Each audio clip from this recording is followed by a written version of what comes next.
You have disabled my participant. Sharing. Haven't you? No. Post this. Yeah.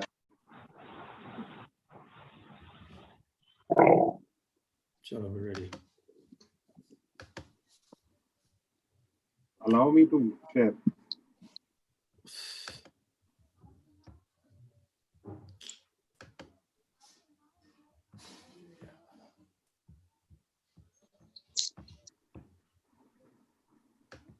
Allow me to share, yeah. I have not disabled Bhai.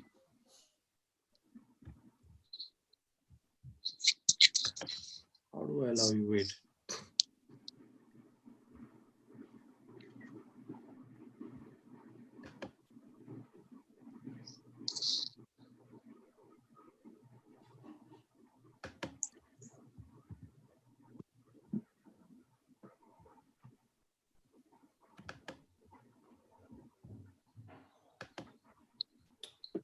What's the problem?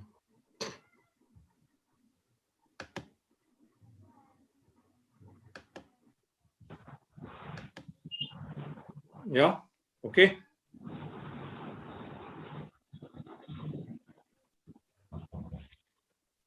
Are you ready? Okay. As usual, folks, it's the time when we try and make sense of what has been the top story today. And as you just saw a short while back, sometimes the best intentions, the best laid plans can go completely awry. On a day when the number of COVID cases across India has continued to reach alarming highs, we're now literally looking at a figure of almost 1.5 lakhs. That's what we're looking at. The reality is that while the number of cases continues to increase, it is also becoming clear that the government does not want to be seen to be taking a step back. So there has been a lot of criticism. There's been a lot of criticism of the government, of what it can do, what it should do, and what it is actually doing. So on one hand, while the number of cases increases, the cities like Mumbai, cities like Delhi continue to be absolutely bombarded by the number of cases. I first want you to take a good hard look at this number. And this will explain to you why I'm saying that sometimes the best laid plans can go awry, as you just saw right now. I mean, you can have the best technology, you can have the best intentions, but how are you going to execute what you really want to do? If it is not a thought through attempt, then the chances are that you may get into trouble. Like just now you saw, we want you to be abreast of the best possible data, which we've collated from multiple sources. We got the best possible guest, Jitendra Bhargav, India's foremost voice on aviation sector, is with us live, and Rituparna, journalist who's joining us today in her capacity as someone who's a flyer. Her parents were flying today, and what's the kind of experience she's had? She will be sharing that experience with us. But all these experiences coming on a day when the city of Mumbai, the state of Gujarat, and the city of Delhi have continued to record absolutely crazy numbers. In terms of the total numbers of cases which are unfolding today in big states like Maharashtra, questions must be raised as to whether you're really fit. Are we really ready to fly? All kinds of harrowing experiences are being shared by people. This is the reality of India. This is the reality of Mumbai. 1.5 lakh is where we're literally moving. And leaders like Sanjay Jha, who's tested positive, the Congress party, after him, another senior Congress leader from Maharashtra, Ashok Chavan, he's also tested positive. And despite all this happening, despite people testing positive, the government believes that the best way out of this logjam is to simply try and get yourself into a scenario where you can feel that all is well. So I want to straight away look at two possibilities. Firstly, if lockdown 1.0, 2.0, 3.0, and 4.0 has led to these figures, are we in? Are we looking at a possibility of a lockdown 5.0? Is that if we've cut our losses, as everyone was saying, in these last four lockdowns, but yet if we're looking at 1.5 lakh positive cases, are we headed for lockdown 5.0? That's a simple reality. But I don't want Jitendra Bhargav only to weigh in on this one. What I want him to weigh in on is in terms of what is happening to our aviation sector. Look at the reality of what has happened on the very first day when when we wanted to fly. We wanted to open up our skies. So I want to know, sir, how ready are we for commercial air travel? Jitendraji, my producers will play videos today. We'll play still images which have been shared by various viewers. There is total chaos, sir, across different airports. Flights have been cancelled between Mumbai, between Goa, between Cochin. I mean, all kinds of questions being raised. Have we, Jitendraji, last time when you came, you said the intention is right, and you were rightly pointing about the execution part. Have we let ourselves down on the execution part today, Jitendraji? Oh, totally. I had, in fact, even stated in the previous interview with you that instead of getting on with 33% of your flight schedule in the air on day one, they should have begun it on a modest note of 10%, so that the staff at the airport and everybody got familiarized with the various new protocols that are being introduced. But anyway, the Ministries of Civil Aviation were overconfident. And then, as I've been repeatedly saying, and I said so more than 2 weeks ago, that unless a decision is taken on the quarantine issue, resumption of flights will be a difficult thing. Ministry of Civil Aviation apparently was overconfident that they will be able to win over the states and they will facilitate departures, arrivals of flight as in the normal course. But this did not happen. So as a consequence of which, 24 hours before or even less, there was total uncertainty. Passengers who had booked their tickets were not sure that they're going to be quarantined or not quarantined. Their flight will be operating or not operating. So there were umpteen cases of passengers reaching the airport and then finding that the flights have been cancelled. Now, this is clearly, I would say, a blunder on the part of the airlines, because they had taken telephone numbers of all passengers in the new booking module that they had introduced. So there was no reason why the passengers shouldn't have been intimated in advance about the cancellation. But the positive side is, whichever flight has operated well. Some flights did get delayed, and passengers have had a good experience. So it's a question of time before all these kind of weaknesses in our system gets overcome, and possibly next 2-3 days. And as we all know, that West Bengal government has said on 28th you can resume flights. Telangana says from the 26th. So another 3-4 days time, in my opinion, things should get back to normal. But one concern will remain: flights are not getting full load as was anticipated. Now this will I'll come to that in a moment. Jitendraji, what I really want to know, as we look at all these tweets which are being put out by passengers or by airlines, it appears that the government took a decision and the government now wants you to basically, find your own way. We want you to swim, we will throw you into the deep end. I mean, is that the way I look at the scenario, Jitendraji? No, you see, I've been very categorical about it, that the minister in his television interviews a couple of days before the announcement of resumption of flights took place made it very clear in the interviews that you have to take states on board. It cannot be a unilateral decision. But what transpired in the 48 hours subsequent, I do not know, when it was announced that these flights will be resumed from the 25th. So I only wish, if they were very keen and they knew the path that states have to be taken on board, why were they not taken on board? I will not fault the various states that they came in late on the quarantine issue, because every state has been empowered. When the lockdown post-0 was extended, it was made abundantly clear that states will decide the kind of relaxation. So states are not Jitendraji, sir, while you are saying that states came in a little too late in the day, fine, states came a little too late in the day, I take that point. But what do you make out? What do you make out, sir, of what is going on as far as this middle seat business is concerned? It beats me, Jitendraji. It beats me that it takes Supreme Court of India. It takes Supreme Court of India, sir, to come in and say, no, you can fill these middle seats for 10 days, but after 10 days, don't fill them. I mean, is there a policy? What I want to know, sir, who's talking in terms of policy today?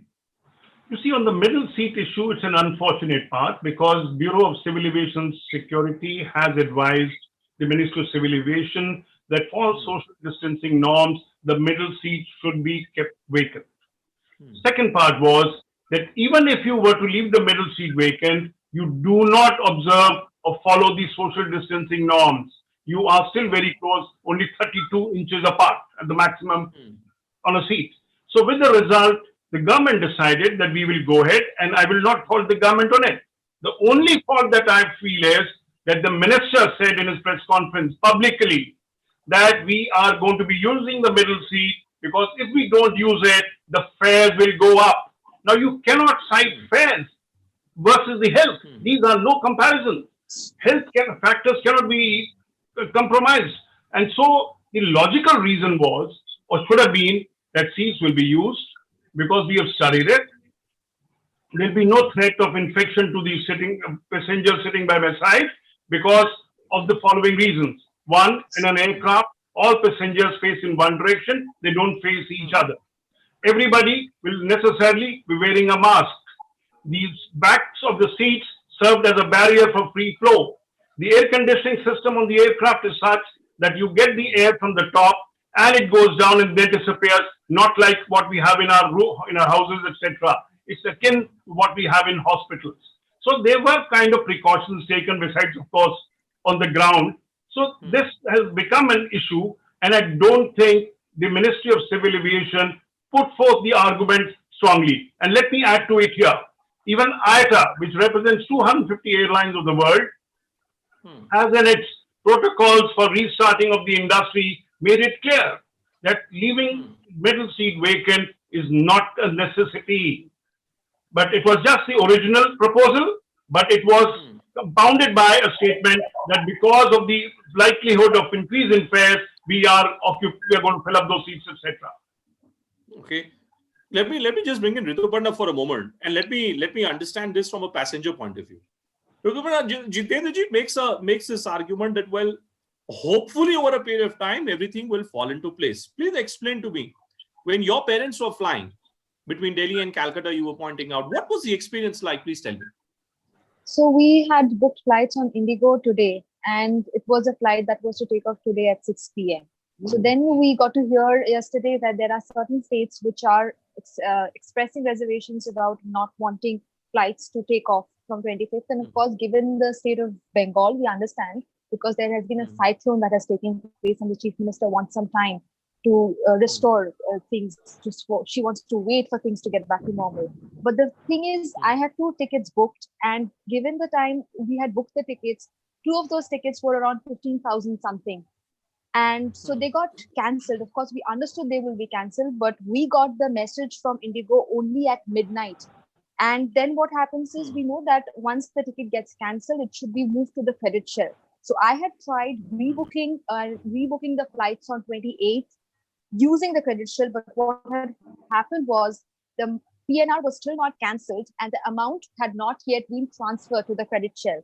So the PNR was actually cancelled at 1:11 p.m.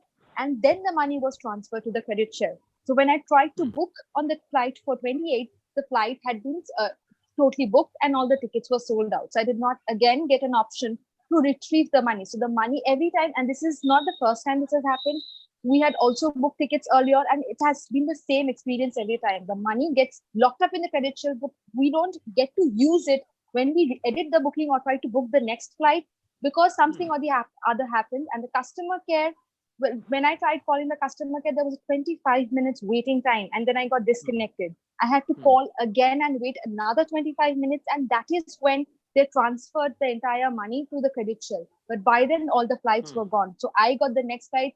The option was only on the 30th. So this is the entire hassle that I faced.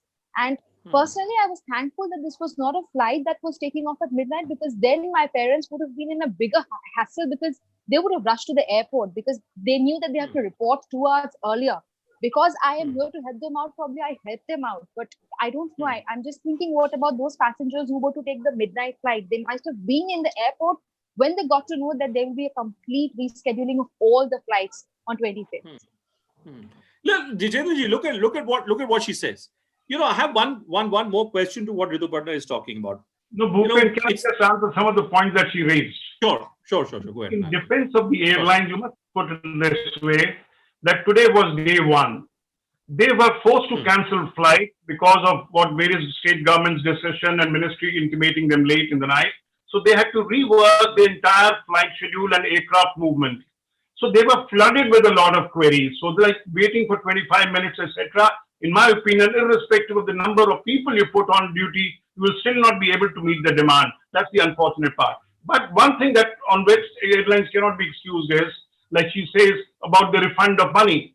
All that they had to do was, on the same PNR, give her an alternate flight, any at a later date, rather than go through the rigmarole of saying, okay, this is where we are refunding you the money, now we'll adjust the money and we'll give you a fresh ticket. It could have been done in a much more simplified manner. No, but that's what I'm trying to say, sir. I mean, hindsight is a great gift. But here I'm trying to understand. I was looking at various guidelines which have been created by various states. If you are in the state of Tamil Nadu today, if you are flying, and unless you are a resident of Tamil Nadu, you can't be flying. Now, or you run the risk of being quarantined for 14 days. I want to know, sir, should these things, before throwing us into the deep end, should these things not have been thought through? Was there a concerted attempt, according to you, to reduce the kind of pressure which passengers like Bhupendra today are going through, sir? It's not a question of reducing pressure. It's a question of reducing the likelihood of people coming to the state and getting infected and adding to the responsibility of the state. I can see let's take the Maharashtra example because I'm more familiar with it. You have hospitals with no beds left, ICU in a difficult condition. They're creating more beds to meet the likely surge in the next 2 weeks, etc. Now, why would they like somebody to come, a large number of people to come, not only possibly become a COVID positive case, but also get infecting others? So it's basically a precautionary measure that some states have taken. And they've tried to reduce it. For example, like very relaxation by a state, that if you're coming for 48 hours, we will not put you to quarantine. No, these are practical measures. So these must be appreciated. And Bhupen, my request would be that while it will make good news headlines in the next 3-4 days, but in my opinion, give the industry 4 or 5 days. They are, after all, resuming flights after 2 months of being on the ground, and everything should be normal. After all, they've been flying for a number of years and they have the requisite experience. And by the time, state government would have made their mind, because when the 4-0 lockdown ends on 31st May and they do not come up with new conditions. I'm not trying to be overtly critical here, but Ritu Pandna, I would really like to know, please explain to me, is it true that a lot of these airlines, I'm told, are giving credit notes? So if a flight gets cancelled, or if you choose to postpone your cancel or defer your flight, then instead of refunding you your money, you're being told that for 1 year your money is locked in and you can use that money to fly in at any point of time? Yes, that is what I also got the same message from both SpiceJet I had booked earlier and from Indigo, that my money will be locked in a credit shell. Now, even when I called up the customer care, I had clarified, can I get a refund instead? And they said, no, there's no possibility of a refund, but the money will be locked in a credit shell. And another thing I want to point out was, when I was trying to book a flight for 28th this morning, the fare was around 10,000 something. And when I called the customer care, they said the flights had been sold out by the time I could get my money transferred to the credit shell. Also, when the flight is getting cancelled, they were not automatically converting it into a credit shell. The passenger has to go edit the booking or cancel and transfer it to the credit shell. So I did not know all of this. I was trying, so I called up the customer care and they directed me to do this. So I transferred it to the credit shell. Then I thought I will use the credit shell and make the next booking. But by that time, all the tickets were sold out, which struck me because I remember when the prices were capped, the government clearly mentioned that there'll be a rider that says that 40% of the seats will be sold at lesser than the mid-band of the two upper and the lower caps. But I did not know how this happened, that all the tickets which were priced at 10,000 something were sold. It was around 8:30 am when I had logged in and I saw that there are flights and seats available. And by 9 o'clock, it was all gone. Jitendraji, how does one answer this question, sir? No, let me answer. You see, first is when you say that you're booking ticket today for 28, don't forget that there were people who booked the ticket yesterday for 28. So the first 40% of the seats may have got sold yesterday. So therefore, you come into the higher bracket. But her question, let me explain on the refund of money. The airlines not giving cash refund, but giving it as a credit voucher. Bhupen, please appreciate the fact that airlines are in deep financial crisis, and I'm not disputing the fact that even passengers and people are. World over, airlines are not being able to give money back on the ticket refunds. whether it is United States, whether it is Europe. Every airline in the world has resorted to issuing of credit notes. And they have not said you take it for 1 year. It is because you may not be traveling in the next 2, 3, 4 months. So they've kept for the passengers' convenience, the validity is 1 year. No. I must disagree, sir. So I must disagree, sir. Please explain to me. I mean, here is a scenario where an airline is telling me that my own money, which I have given, the airline cannot fly me. Therefore, I must be penalized. Why should my money not be with me, Jitendraji? I don't understand this, sir. Bhupen, let's be. If it was centric to Indian carriers, I would have said yes, it is. Why did I bring in the global phenomenon and global practice was because airlines are in deep distress. Do you want any of the airlines to shut down? They have a commitment, whether you fly or not, to pay the lease rentals, to pay to the staff, etc. One is, I want my money back. You can take that attitude. But be prepared to lose an airline, render people jobless, and then say, fine, there are less capacity in the market. I have to pay twice the fare because there are not many seats available on this thing. So when you look but at Ritu, I don't get this. Ritu, Jitendraji's argument appears to be that now passengers, you and me as citizens, we should be responsible for what an airline does not ask me when the airline charges me more money, Am I responsible for running the airline business? That's their business plan, their business model. Why should I or you as a passenger be asked to we should be ready that our money is shut down for a year. Does it work for a passenger like you? It doesn't work for a passenger. I'm talking in context of my parents. I mean, I don't want them to travel. I mean, they were here in Delhi with me and they got stuck. In this kind of a scenario, I don't want them to travel anywhere with this risk going on. At least till there's a virus, there's a vaccine for the virus, or till the environment is safe. I don't want them to travel anywhere. So I don't know whether I'll be able to use up any of these credits for the next 1 year. I mean, the virus, of course, the tendencies of people getting affected is when people have pre-existing conditions, etc. So I don't know whether at all, and also the credit can be used by the passenger who had cancelled it. So because it's my parents who had to cancel it, only they can use the credit. So how does it? I mean, what if they don't travel? If it's me who has to travel, I cannot use their credit. And secondly, I had also tried to book these flights last night.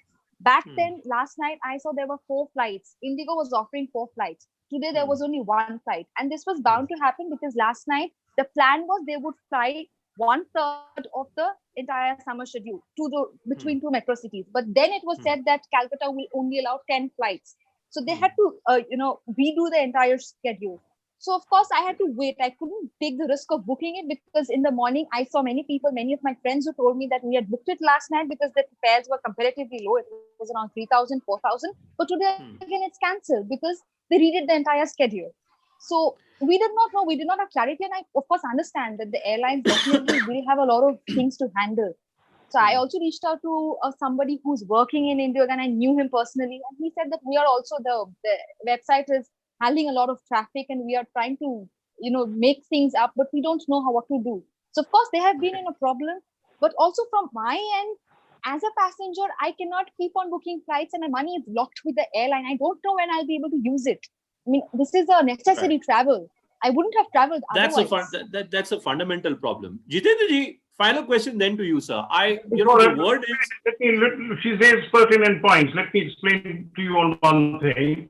Yeah. I would 100% concur with her that, as I said earlier also, if she had a PNR for today's flight, it should have been automatically transferred for the same fare for her to get. Airlines should do this and subject to availability, make it available. There should not be kind of harassment to the traveling public. That is why we put it in the context in which I was saying, passengers would be willing to help the agents. They can't expect the traffic to be one way. So, we have to be very clear that airlines are today going through difficult times and many of the problems are not of the making of airlines. Okay. If a state government decides to allow only flights, I think I hear you very clearly. I think I hear you very clearly today, Jitendraji. I hear you very clearly, sir, that we are the total number of flights only 2025 Calcutta airport allows. I hear you. Divide it among various airlines. Yeah, I hear you. I hear you. I take your point, but try and be realistic. We got to be realistic. Not should not be favored because of airline. No, we got to be realistic. But at the end of the day, sir, at the end of the day, the simple point is this, and I want my producers to play a spoof. Actually, look at this. I mean, is airline flying now going to be reduced to this kind of a scenario? You know, where there is some kind of a gimmickry which takes place, because chaos. If chaos ends up becoming a part and parcel of flying, if passengers will be told that, look, if you have to fly, then these are the risks that you have to be willing to undertake. Whether it's quarantining, whether it's losing your money for a year, whether it's entering an aircraft where air is being refreshed every 3 to 4 minutes. But what about the airport? Nobody's still looking at that question.